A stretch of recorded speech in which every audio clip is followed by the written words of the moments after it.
Halo guys, kembali lagi bersama aku di channel Made. Di video cerita bergambarku kali ini, aku akan menceritakan tentang seorang pria yang menikahi jin demi mendapatkan kekayaan.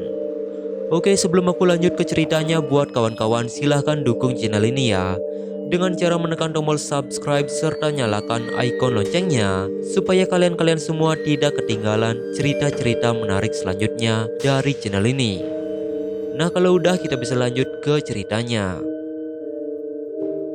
Jika mendengar kata pesugihan, pastinya tidaklah asing lagi terdengar di telinga kita semua. Cerita kali ini datang dari seorang pria paruh baya yang memilih jalan instan untuk mencari kekayaan. Hutang yang melimpah membuat dirinya memilih untuk melakukan sebuah ritual pesugihan, yaitu menikah dengan sesosok jin cantik. Tapi setiap pesugihan pastinya memiliki resiko tersendiri. Bagaimana kisah lengkapnya? Tonton video ini sampai habis.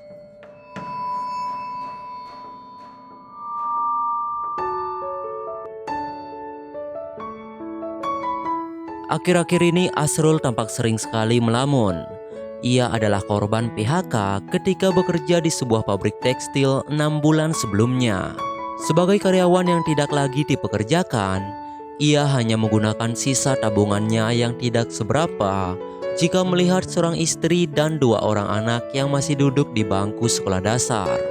Karena tidak ingin melihat keluarganya yang harmonis ini sedih atas apa yang menimpanya, Asrul memutuskan untuk mencicil sebuah motor dengan tabungan yang masih tersisa. Rencananya motor tersebut ia gunakan untuk mencari penghasilan dengan menjadi tukang ojek. Namun masalah bermula ketika penghasilan Asrul ternyata tidak seperti yang ia bayangkan. Profesinya sebagai tukang ojek ini ternyata tidak bisa mendatangkan uang yang cukup banyak untuk melunasi hutang-hutang yang ia miliki. Bukannya mengembalikan motornya, Asrul malah memaksakan dirinya dengan meminjam uang kepada salah satu bank untuk melunasi cicilan motornya tersebut. Setelah cicilan motornya lunas, sekarang Asrul menjadi sedikit lebih lega. Tapi kali ini Asrul harus dihantui oleh hutang yang menggunung akibat bunga yang diberikan oleh bank tersebut. Ia tak tahu lagi harus berbuat apa. Semua usaha yang ia lakukan serasa sia-sia. Keadaan ekonomi Asrul saat ini sungguh sangatlah terpuruk. Bahkan untuk makan sehari-hari saja tidaklah cukup, apalagi untuk membayar hutang-hutangnya. Rasa frustasi yang dialami oleh Asrul tiba-tiba mengingatkannya saat ia mengantarkan tantenya menemui seorang dukun bernama Mbah Purwo yang tinggal di pinggiran kota. Waktu itu tantenya merasa seperti ada sesosok yang selalu mengikutinya. Setelah berobat di dukun itu, makhluk yang selalu mengganggu tantenya pergi entah kemana. Asrul bergegas mengambil jaket dari lemari. Mengenakannya dengan terburu-buru, ia lalu menghidupkan mesin sepeda motornya dan mengebut menuju rumah Mbah Purwo. Setelah sampai di rumah Mbah Purwo, Asrul masih merasakan aura mistis yang terpancar ketika baru masuk ke dalam rumah dukun itu. Aura itu sama seperti ketika ia mengantarkan tantenya dulu. Setelah bertemu dengan Mbah Purwo, Asrul pun menceritakan masalah yang ia alami serta maksud dan tujuannya. Setelah Mbah Purwo mendengar semua masalah yang dialami Asrul, ia lalu menawarkan salah satu pesugihan, yaitu menikah dengan jin dengan syarat-syarat yang harus dipenuhi.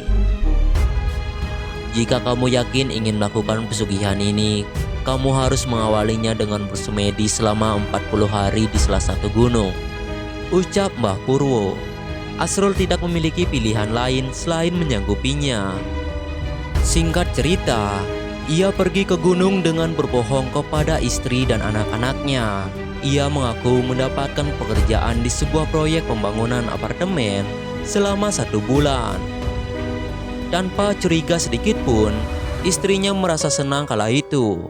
Meskipun harus berpisah, setidaknya suaminya mendapatkan sebuah pekerjaan.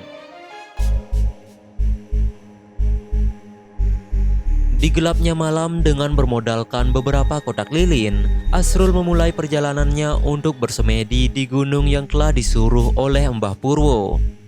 Asrul ketakutan setengah mati saat ia melewati terang dan gelapnya di tengah hutan bersama dengan gangguan-gangguan makhluk halus yang kerap kali mengganggunya. Entah dengan menunjukkan diri atau mengeluarkan suara tangis atau tawa yang seakan-akan membuat kulit Asrul ingin lepas dari badannya. Meski menakutkan, pengalaman yang dihadapi Asrul membuatnya semakin tak tergoyahkan ketika mengalami kejadian mistis. Singkat cerita, setelah memenuhi syarat pertama yaitu bersemedi, kini Asrul harus melanjutkan syarat yang kedua, yaitu ritual klinik. Asrul hanya diam saja melihat apa yang dilakukan oleh Mbah Purwo sambil membayangkan bagaimana wujud jin yang akan dinikahinya. Setelah Mbah Purwo melakukan ritual tersebut, ia langsung memberitahu bahwa pernikahannya sudah dilangsungkan. Setelah ini, segala urusanmu akan dipermudah, dan kamu juga akan mendapatkan rezeki nomplok tanpa kamu duga. Tapi kamu harus ingat puasa dan sesajen harus tetap dilaksanakan, ucap Mbah Purwo mengingatkan. Baik Mbah, jawab Asrul dengan perasaan senang.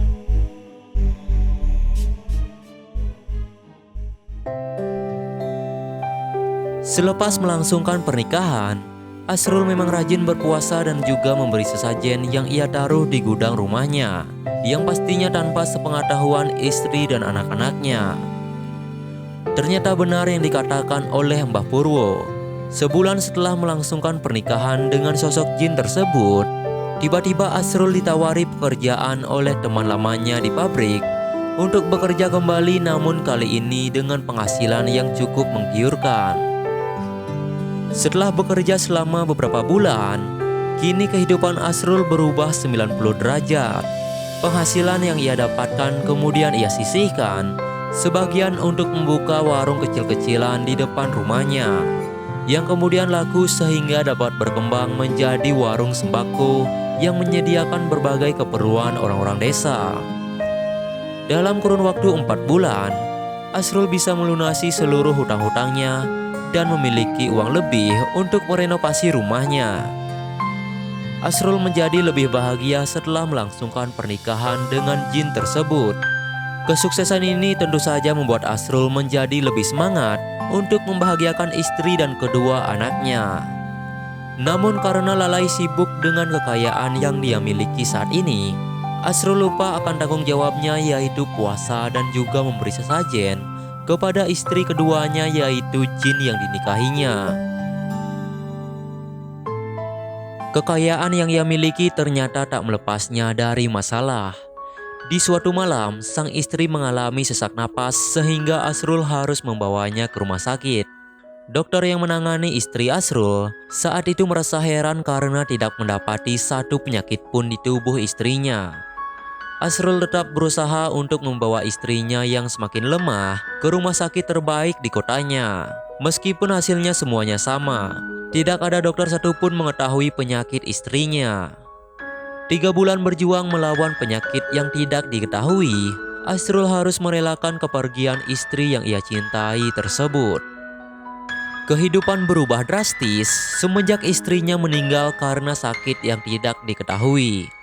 Hal itu sangat memukul Asrul. Ia menjadi stres yang membuatnya tidak mampu bekerja dengan optimal. Adapun kekayaannya habis karena dipakai biaya berobat.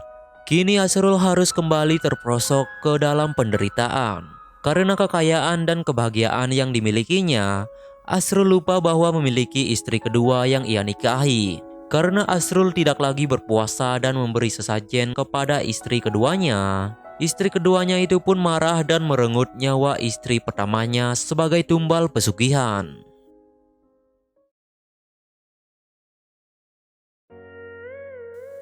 Nah, itulah tadi kisah dari Asrul yang memilih jalan instan untuk mendapatkan kekayaan.